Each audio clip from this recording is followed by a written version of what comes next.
kityo owasiza otya omulungi mpuliriza webale kwekumira ku Progen Media TV gwe ate nabakulabika nti osubscribinga kankusabe ogende mu maaso okikole mu bwangu nnyo tusobole okwongera amawulire gaffe ag'entertainment saako n'aga sports gasange ku progenmedia.com wali amawulire amalungi ate era amanyuvu ennyo g'otasaanye kulabika nti nateera muganda wange mwannyinaze ogenda maaso obusubi mbatumiddeko mwe abeekumidde Jordan yonna gye muli gye mutuwuliriza yonna ikata nawe munauganda yeekumidde mu ggwanga lyettu Uganda mujjebale gye mutusaako engalo enkya yonnaku olwaleero njagala okubakakasa ate era okubategeeza nti ate olunaku olw'eggulo Uganda yabadde mu nkola oba mu kusanyuka okulabika nti nate era baagala okulabika nti bajjawo obulyake mu ggwanga lyattu Uganda. Olunaku olw'eggulo ekkololo wali ku kisaawe we wabadde ne basobola okulabika nti nate era beemumunyamumunyamuko ku nsonga zino ez'okulabika nti nate era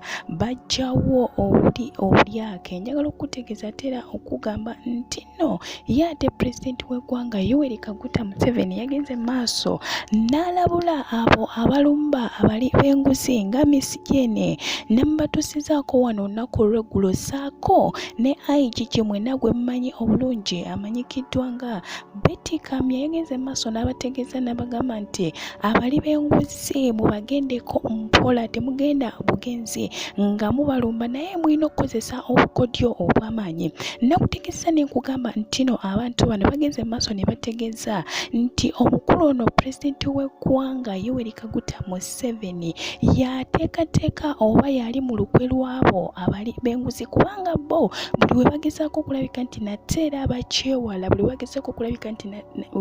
okulabika nga bajjawo abali b'enguzi oba nga bagezaako okulwanyisa obulyake omukulu ono ng'agenda maaso ng'abawolereza. Njagala okujjukizaako nti ne Musenero yagenda maaso n'abategeeza nti nno bannange mulekeraawo okulabika nti mulumba Musenero kubanga oyo mutima gwange we munaamukwatako nja kuba mbakolako kye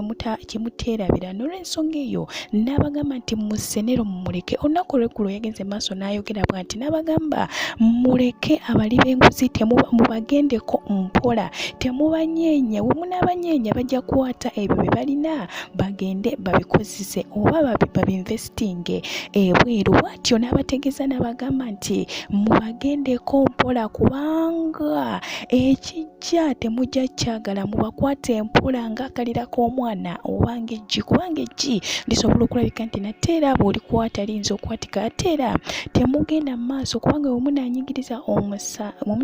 ennyindo mujja gireeta nnyo omusaayi. Njagala okukakasa ate era okugamba nti omukulembeze w'eggwanga ebyo bye byabadde ebigambo bye wali eri ekkololo ng'abategeeza n'abagamba nti mwe mwenna abakulu temugenda mu maaso ne mulumba abakola obulyake we munaagezaako okulabika nga mugezaako okubanyigiriza nate era